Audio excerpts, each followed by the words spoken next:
Hola, hola, buenos días. Estamos acá en Red de Salud por la TV Pública. Hoy Dolores está atrasada, así que vamos a intentar abrir el programa de la mejor forma posible, como lo haría Dolores, que está en la Panamericana. Se enteraron que hubo un accidente. Para los que están en el interior del país, la Panamericana es una vía que viene desde el norte del conurbano. Hubo un accidente, camiones, está todo muy cortado, así que en un ratito va a estar Dolores acá con nosotros. Hoy tenemos un programa súper interesante, porque vamos a estar hablando sobre los 10 años de la creación del Registro Nacional de Donantes de Células Progenitoras Hematopoyéticas. ¿Esto te suena muy difícil? ¿Oíste hablar alguna vez del trasplante de médula ósea? Eso es a lo que nos vamos a referir, el trasplante de médula ósea. ¿Cómo es esto de anotarse en un lugar y que te llamen desde Australia, desde China, porque vos podés ser un potencial donante? Esto vamos a estar hablando hoy. Vamos a estar hablando también del asma y su relación con la alergia, y también nos va a visitar la doctora Carla Bisotti, nuestra doctora vacuna, que, como habíamos quedado ayer, me va a vacunar. Esto es así, es un programa en vivo, nos vamos a vacunar acá contra la gripe. Recordá que las vías de comunicación, no tenés ninguna excusa para no comunicarte con nosotros. Puedes hacerlo por el teléfono, el 011-4535-0705 o el 011-4535-0706. También lo puedes hacer por el Facebook. Entrás al Facebook y es facebook.com/Red de Salud. Y para los que están más familiarizados con el Twitter, que es mucho más inmediato que el Facebook, tenés que entrar a @RedDeSaludTV. El Twitter ya tiene más de 300 seguidores, es aproximadamente 100 por semana, y con el Facebook ya tenemos más de 7000, así que esto es todo un éxito.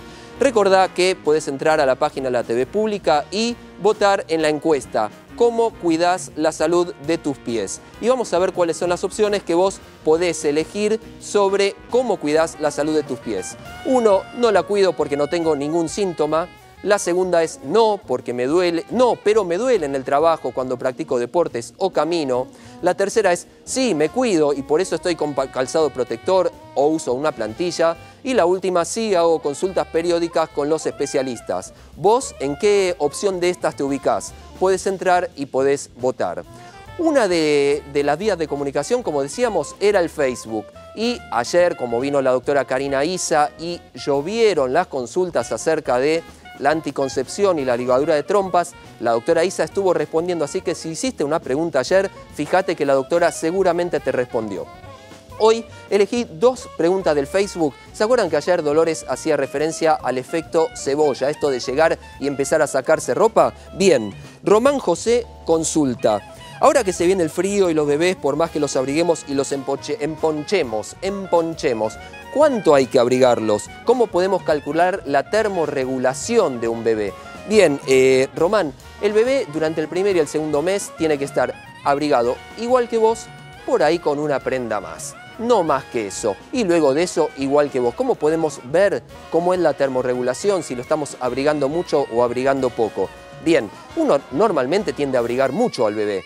Lo que te tenés que fijar es simplemente si transpira. Si transpira es porque está muy abrigado. ¿Cuál es el peligro que transpire? Que moja la ropa, se enfría y uno quiere abrigarlo y le causa una hipotermia. Es exactamente al revés. Y aparte, los bebés son mucho más lábiles, mucho más sensibles a la deshidratación y se pueden deshidratar muy fácilmente simplemente con el solo hecho de transpirar. Así que si tu bebé está transpirado, lo estás abrigando mucho. Es fácil y esa es la forma en que tenés que mirarlo, nada más con sentido común. Y vamos a responderle a Ana Galotti. Ana hace una pregunta muy interesante. No digo que la otra no sea interesante, pero esta es muy interesante. Yo me la pregunté también muchas veces. ¿Por qué? Porque nosotros decimos, cuando le damos hierro a un chico o a un adulto, no tenemos que mezclarlo con los alimentos. Especialmente no lo tenemos que mezclar con la leche, porque eso inhibe la absorción del hierro. No pasa así cuando uno se alimenta con la leche de su madre, porque la leche de su madre tiene una alta biodisponibilidad del hierro, o sea que se absorbe mucha cantidad de ese hierro. Cuando uno toma leche de vaca, esto inhibe la absorción del hierro cuando el chico tiene que ser suplementado. Bien, lo que pregunta Ana es lo siguiente: hay algunas leches que ya vienen con hierro. ¿Cómo es esto? Porque me dijeron que el hierro y la leche no son incompatibles. Bien, Las leches que son enriquecidas con hierro están adicionadas con un hierro microencapsulado, está protegido por una membrana de fosfolípidos que lo que hace es que se puedan absorber, los hace mucho más estables, mucho más protegidos para que se puedan absorber. Por eso es que se puede tomar la leche que tiene hierro, no es que no se va a absorber este hierro, pero no sirve como tratamiento. Sí lo estamos recomendando como profilaxis o como una medida preventiva para prevenir la anemia, que es la carencia más importante que hay acá en la Argentina en cuanto a déficit de minerales en la alimentación. Así que sí, sirve la leche adicionada con hierro, pero no para tratamiento. Espero que más o menos lo hayas entendido, si no, vuélveme a escribir. Bien, vamos a pasar a la primera nota. La primera nota tiene que ver, como les decía, con los 10 años de la creación del Registro Nacional de Donantes de Células Hematopoyéticas, células progenitoras hematopoyéticas, o como les explicaba antes, la donación de médula ósea, que no tenemos que confundir con la médula ósea que está adentro de la columna vertebral. Es un tejido esponjoso que está dentro de huesos. Ahora vamos a hacer una introducción con esta nota y vamos con los invitados.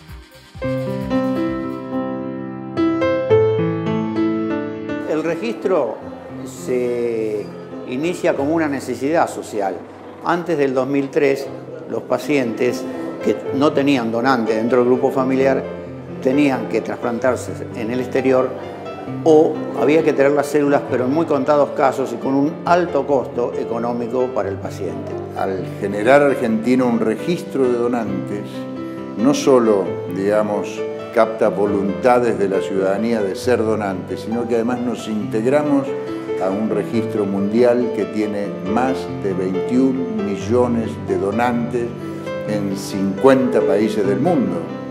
Entonces, eso es lo que hace posible que un argentino encuentre la posibilidad de realizarse un trasplante en ese registro internacional. El registro durante 9 años y medio, ahora actualmente 10 años, ha permitido realizar más de 400 trasplantes en pacientes nuestros y en pacientes del exterior, disminuyendo por supuesto los costos y en lo que es más destacado, dándole la posibilidad a todo paciente que tenga o no tenga un respaldo de una obra social, recibir un trasplante de alta complejidad como es el trasplante de médula ósea. Soy donante de médula ósea porque ya hace años que soy donante de sangre y en una ocasión que fui a donar sangre al Hemocentro de la Ciudad de Buenos Aires se me acercó una persona del INCUCAI para ofrecerme ser parte del registro. Siempre tuve la convicción de que donar órganos y donar sangre era algo muy importante y con muy poco de uno puede ayudar a salvar la vida de otra persona. O sea, estamos hablando de personas que padecen alguna enfermedad terminal, que han pasado por todas las etapas de tratamiento. Entonces creo que con un poco de tiempo y un poco de uno puede retribuir y darle una segunda oportunidad a esa persona de vida. Un donante sano, una persona sana, que está donando células para una persona que no conoce, que no tiene ninguna relación de parentesco. Es decir, es un acto de amor, esto es lo que hay que destacar. Donar no solo ayuda a la otra persona, sino que a mí me ayudó muchísimo. Me gustaría decirle a la gente que se sume al registro, que con muy poco de uno pueden ayudar a dar vida a otra persona, que hace falta, que hay muchas personas que están esperando conseguir un trasplante de médula y si hay un alma gemela en alguna parte del mundo que los está precisando, entonces le digo, es este el momento para que se sumen y ayuden en esto. Bien, aproximadamente un 25% de las personas que necesitan un trasplante de médula ósea lo encuentran entre sus familiares. El 75% restante depende de los que se anotaron en el registro de donantes. Vamos a estar ahora con el doctor Gustavo Piccinelli, que es el director del Registro Nacional de Donantes de Células Progenitoras Hematopoyéticas, y nos visita Jorge Rodríguez. Jorge recibió un trasplante de médula ósea y vamos a escuchar a ambos acerca de cómo es la experiencia de donar, cómo es la experiencia de recibir médula ósea. Jorge, ¿nos puedes contar, por favor, cuándo fue que vos te enteraste de tu enfermedad? ¿Cuál es la enfermedad que tuviste? Y yo tuve durante 12 años leucemia amiloide crónica y se gestó en el año 2000. Así que bueno, pasé por todas las etapas de la enfermedad, o sea, con distintos inhibidores, hasta que bueno, llegó el momento de realizar el trasplante, ¿no? ¿Y? O sea, no me quedó otra alternativa que entrar en el banco de búsqueda porque de mis 3 hermanas ninguna era compatible al 100%. Y bueno, esto fue rapidísimo porque a fines del año 2011... ¿Vos te anotaste o te dijeron que podías recibir un trasplante? ¿Cuándo? La doctora me dijo, bueno, vamos a tener que empezar con esto. Me sacaron una muestra, la llevé al Incucay y fue rapidísimo porque a mediados de enero de 2012 me llamaron y me dijeron que ya tenían un donante para realizarme el trasplante. ¿Una muestra de dónde te sacaron? ¿De sangre? Sangre periférica, sí. Sencillo. Lo llevaron al Incucay. Sí. ¿Y cuánto tiempo después te dijeron que había un...? Al mes y medio me llamaron. Al mes y medio. Fue rapidísimo, la verdad que no lo esperaba. ¿Y esta persona dónde era? Es una chica de Alemania. Ajá. Todavía no puedo tener ningún dato, por una cuestión protocolar, dentro de un año vos no podés tener ningún dato del donante. Tenés que esperar un año para tener Tengo que esperar un año datos. para saber a ver quién es, cómo se llama. ¿Y qué te pasó después de recibir el trasplante? ¿Cómo cambió tu vida? Y cambió en un montón de aspectos. Sigo siendo el mismo, no te voy a decir una cosa por otra, pero uno se pone un poco más sensible hacia, qué sé yo, hacia otra persona que padece lo mismo. Te sensibilizás. En cuanto a la enfermedad propiamente dicha, Sí. ¿Seguís siendo paciente? Sigo siendo paciente, No te pero dieron el alta. Todavía no tengo el alta. Ujú. O sea, por el momento no hay enfermedad.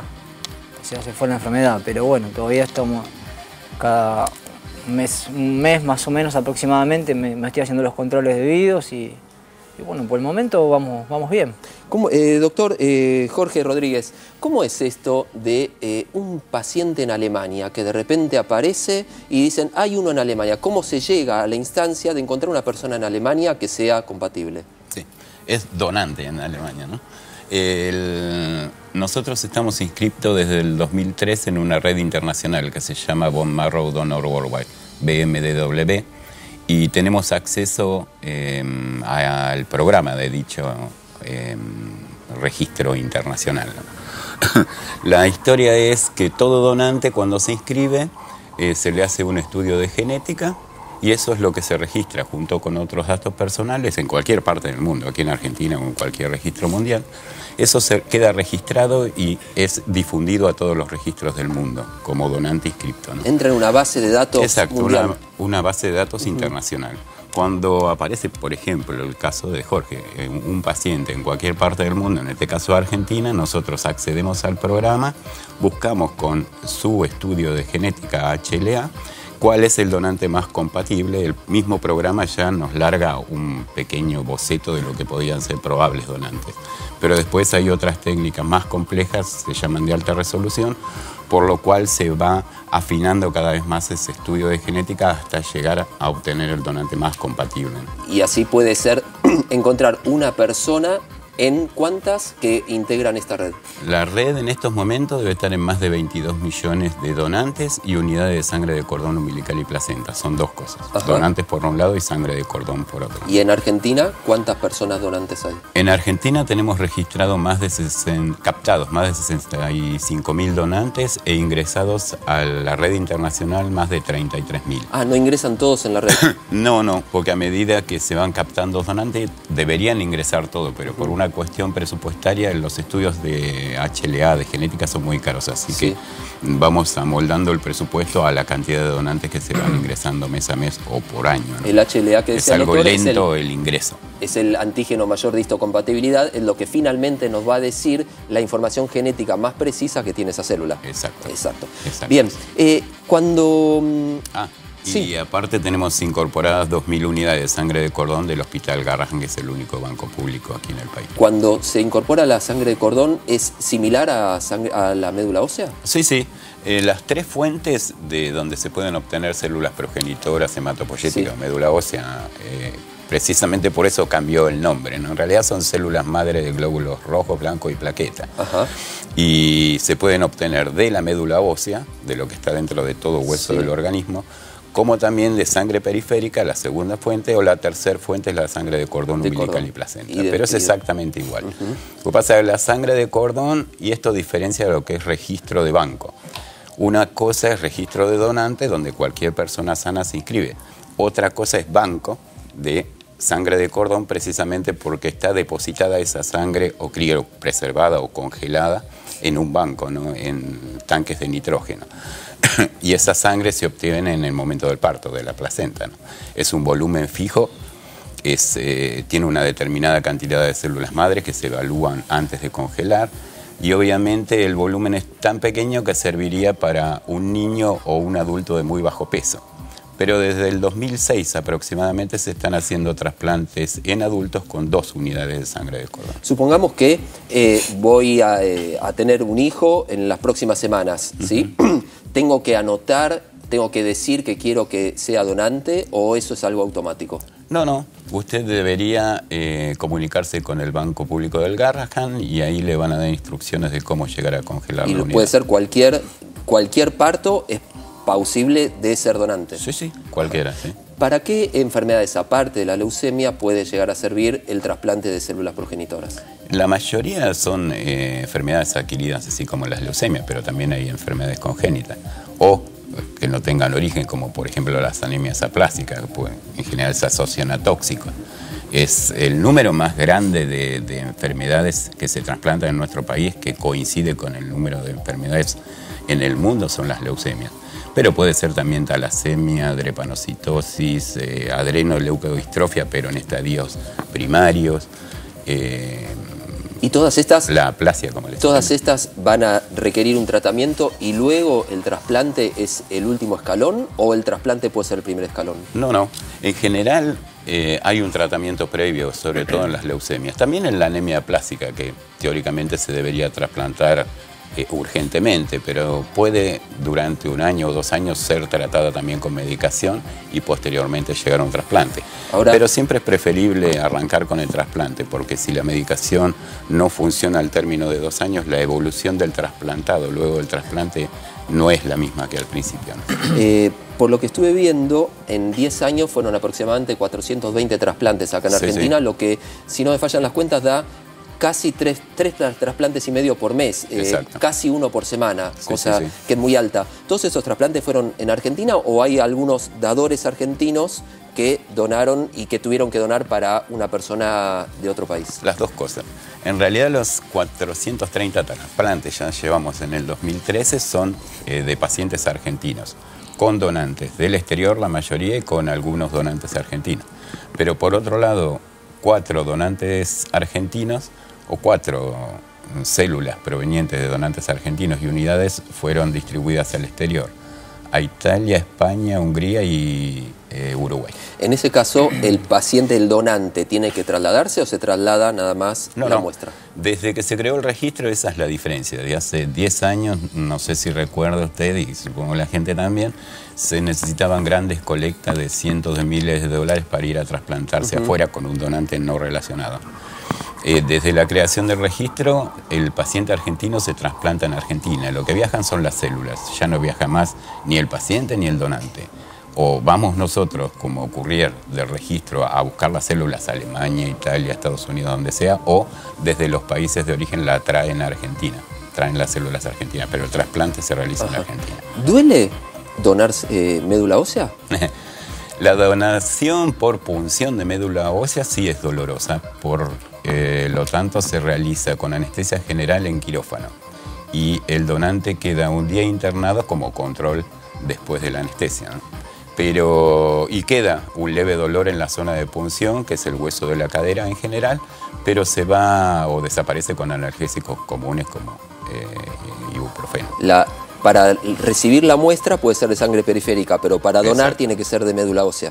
No, las dos cosas. ¿Puedo donar de sangre periférica? Sí. ¿Y eso quién lo elige? El donante es el que elige la fuente por la cual se van a... Entonces puede elegir lo menos doloroso, puede elegir de sangre periférica donar.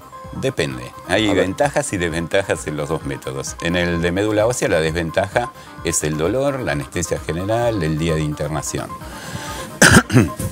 Pero no reciben ningún fármaco externo. En el caso de punción o obtención de CPH por medio de aféresis, por sangre periférica, el donante debe recibir durante 5 días aproximadamente una especie de factores que hacen que las células que están adentro del hueso, las células madre que están adentro del hueso, salgan a la circulación periférica. Una vez que están en la circulación periférica en un alto número, en el 5.º día aproximadamente, el donante se conecta por una venopuntura a una máquina llamada de aféresis. Y por otra venopuntura, otra conexión por donde la máquina, por un lado, va a extraer sangre, la va a centrifugar o la va a procesar. Tiene un programa, esta máquina está adosada a una computadora, el programa uno selecciona si quiere células madre, si quiere plaquetas, si quiere linfocito, en este caso células madre. Y todo el resto de la sangre que no es utilizado, no es colectado como célula madre, vuelve por la otra venopuntura al organismo. La desventaja es que algunas personas no quieren recibir estos factores externos o medicación. Y en ese caso, sí, es en quirófano, bajo anestesia, y tienes ese inconveniente. La ventaja de la extracción de CPH por sangre periférica es que el proceso dura 3 o 4 horas para un adulto de peso normal, ¿no? Sí. Y luego de ese proceso, el donante puede irse a su casa sin internación. Claro, en la otra se tiene que quedar internado. ¿Quiénes son los que pueden donar y cuáles son los pasos que tiene que hacer? A ver, yo, por ejemplo, ¿podría donar? Sí, si es una persona sana, tiene entre 18 y 55 años, pesa más de 50 kilos, usted puede dirigirse a cualquier centro de donantes. No le puedo decir cuáles son porque son 58 centros en todo el país, en distintas ciudades de distintas provincias. Nos queda incorporar Formosa nada más, pero en todas las demás provincias hay centros. Puede ubicar los 58 centros o el que le sea más cercano en la página web del INCUCAI, en el icono del registro. incucay.gov.ar. Igual lo vamos a pasar la información abajo. Ah, bueno. Y dirigirse al centro de donación, donde están todos ubicados en servicios de hemoterapia. En todos hay un técnico que le va a brindar información. Sin información no podría ser donante de CPH porque tiene que firmar un consentimiento informado, que es obligatorio. Y aparte donar una unidad de sangre, que es como una retribución al servicio de hemoterapia. Perfecto. Recordamos que esto no es donante cadavérico, sino que es un donante vivo y que uno sigue con su vida normalmente. Exacto. Gustavo, para cerrar, tenés la posibilidad de hablarle a todos nuestros televidentes que todavía no donaron y decirles por qué sí hay que inscribirse en el registro. Mirá, yo lo que sí me gustaría es que esto se sepa un poco más, porque tengo, qué sé yo, compañeros, amigos que nunca estuvieron, o sea, no saben cómo es el tema, lo que es ser donante. Perfecto, explicó todo el doctor, y bueno, qué sé yo. Yo te digo, al tener 3 hermanas y no tener el donante era bastante complicado y bueno, te resulta un poco, viste, te da un poco de miedo. Yo creo que, bueno, tendría que haber más de 65.000 donantes y no sé cuánto fue la cifra que dijo él que había en el mundo, pero bueno, habría que tomar conciencia y es sencillo. Por sangre periférica o una punción es un poquito dolorosa, pero te tenés que dar cuenta que puedes, qué sé yo, salvar una vida, ¿viste? Bien. Y nada. Gracias. Recordamos nuestra línea de contacto 011-4535-0705 y 0706. Tanto el doctor como Gustavo se van a quedar un rato acá con nosotros para responder tus preguntas. Vamos a un corte y no se olviden de llamar.